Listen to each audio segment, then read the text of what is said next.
real fast, let's go ahead and get into something that I know that you're very passionate about. Punisher, my favorite character by far. I've talked to you about him before. The Punisher symbol, okay, well, let me just ask you, what does it mean to you? Because obviously some people have taken it and gone a different direction, okay? But since you are the co-creator of the Punisher, you would be the person to ask this to. I mean, it's frustrating because the misuse of it is so blatant. You know, you wonder where these people found it and what they think it actually means. I mean, I kind of blame it on the guy who wrote American Sniper, because he embraced it and it became like a macho thing for other guys who have issues with their masculinity and their desire to make themselves more than they are. It's particularly offensive to me because you've got this character who's a damaged guy, who would tell you that he's a damaged guy, that he's an outlaw, that he's a vigilante who's working outside the system because the system failed, and in his eyes. And he does not consider himself to be a good man. He does not consider himself to be a hero. He is an avenging angel, taking out his own personal vengeance on people. He doesn't stand for society. Mm-hmm. And the idea that people in the, specifically people within police departments, the military, who are representatives of society, would embrace a symbol of an outlaw just strikes me as, I mean, that should be grounds for immediate dismissal from those positions. It's not to say that I don't think that the Punisher has heroic qualities, and that he doesn't represent something fundamental in the American psyche. It's just that he's an outlaw. Yeah. He will tell you himself he's not a good guy. Yeah. Right? So if you're embracing that, you're telling the rest of the world you are an outlaw and not a good guy. So I don't know why you would want to announce that unless you're completely misinformed, or you are in fact an outlaw and a bad guy. Right. So if that's what you embrace. I saw a post. Somebody posted a tattoo that they had of the police blue Punisher symbol. Mm-hmm. The one that misuses the American flag and the Punisher symbol. And he had proudly tattooed above and below it, "I don't read Punisher comics." I saw that one. And I thought, talk about an obvious statement. Yeah. Because if you did, you would not be wearing that symbol. But there you are. I mean, what can you say? And I kind of approve of what Marvel is doing right now of retiring the symbol for a while. Yeah. I doubt that it'll be gone forever because the character is too popular and has too much to say as a character. He provides a good commentary.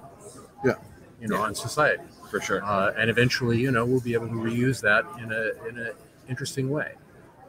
I would actually personally love to see the symbol taken up by a black vet. Why not? I mean, it doesn't have to be Frank Castle. Sure, right. Frank Castle can, move on, or die in a hail of bullets. I mean, it could happen. And then it would be, I think, entirely appropriate for a black or minority character to embrace that, and say, "I'm the Punisher now." Yeah, absolutely, absolutely. People have something to say, You have a question? No, I just wanted to talk about. There was some post that he had made a while ago about the comics industry. Yes, and definitely wanted to talk about that. You made you do quite a few posts, to be totally honest, and they're all very entertaining, to say the least.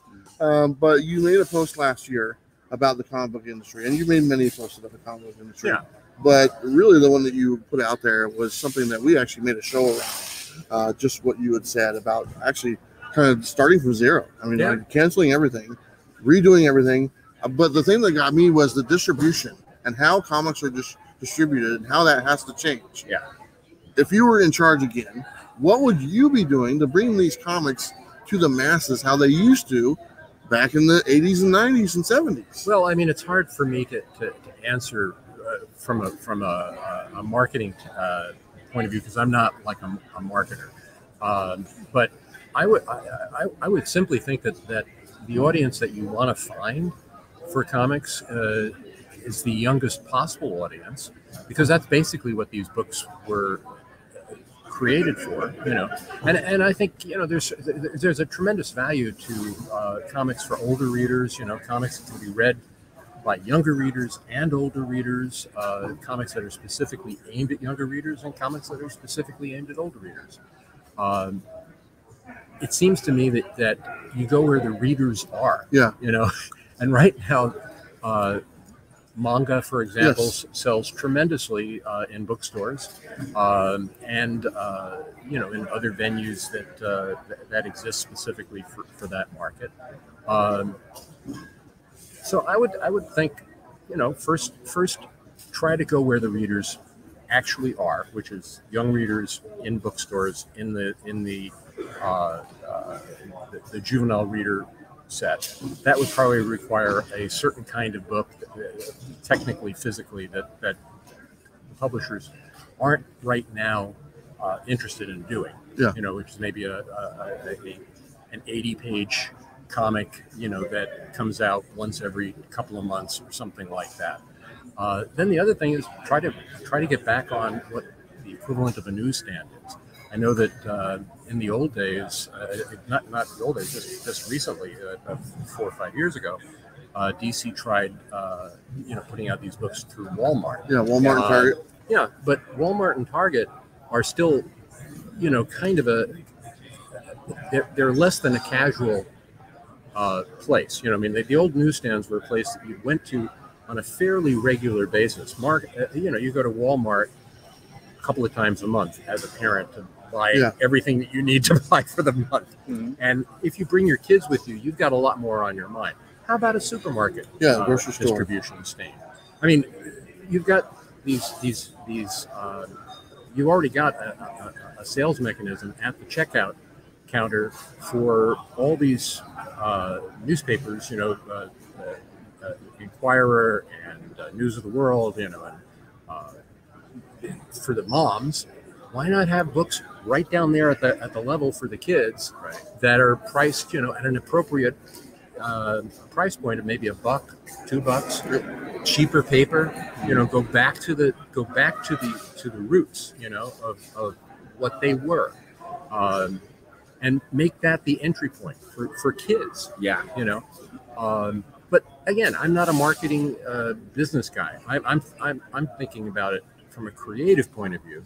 And from the creative point of view, this stuff has become so dense with history that we've lost track of what these characters fundamentally offer, And if we can, because we've layered on all this mythology around them, we lose sight of what Superman is supposed to be, of what Batman is supposed to be. I mean, for kids, not necessarily for adults, which is a whole nother market, but for kids, Batman is the guy, the traumatized child trying to fix the world,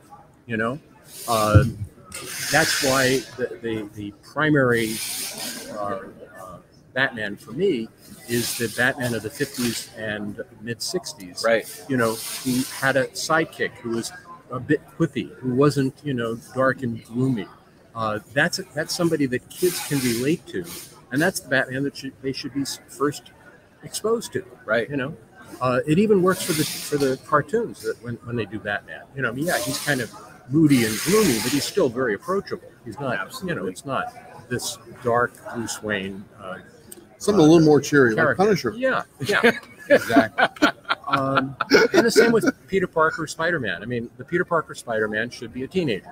Mm-hmm. I've said this before. There's no rational reason why a character whose primary focus is gaining the understanding of responsibility with great power, mm-hmm. Which is a teenage issue.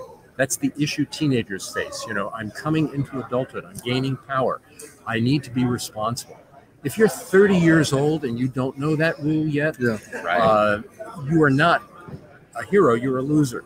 And that's why the Peter Parker of today in the comics today, who's 30 years old, wandering around, is just wrong. Yeah. It's just like, no, that's just a superhero. Yeah. You know, he's a superhero with a mask, and he doesn't say anything philosophically or mythologically to a reader who's discovering the character for the first time. Right. You know, how can a kid of 10 relate to Peter Parker, you know, with his love issues and his job issues? Yeah.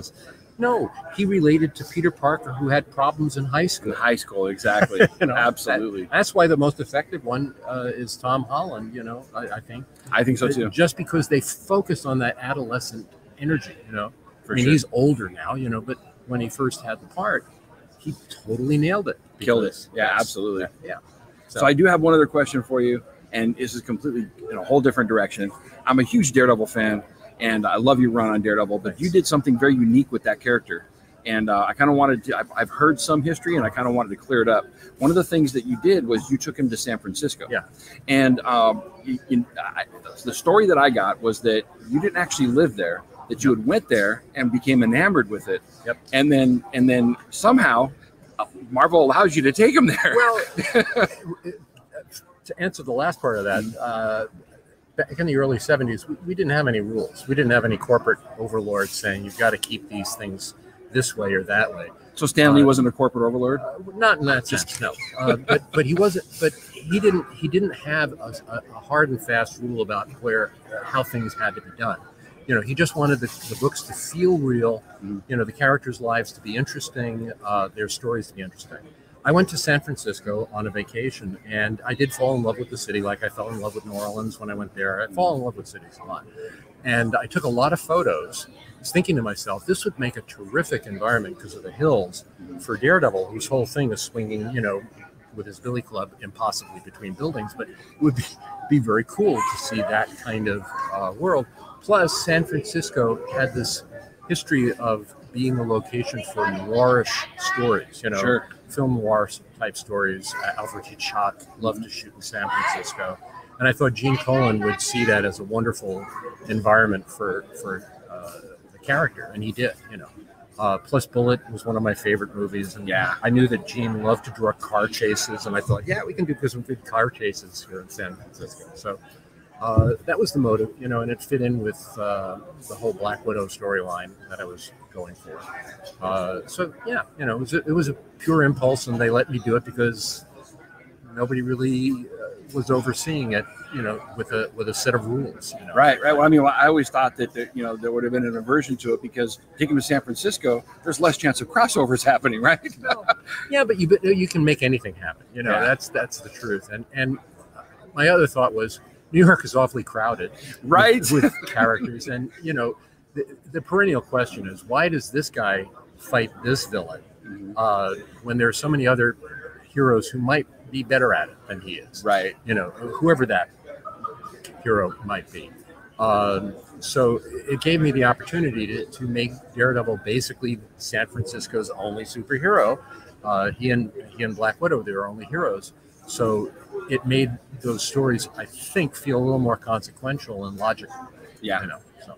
Well, I think it's great that years later, I forget which writer did. I think it was maybe Brubaker, maybe Andy Diggle. I don't know, but they took him back to San Francisco when he needed a break, and so I thought that was really cool. Yeah. Homage to Gerry Conway. Well, I mean, to the city we all love, you know, San Francisco by the Bay. Yeah.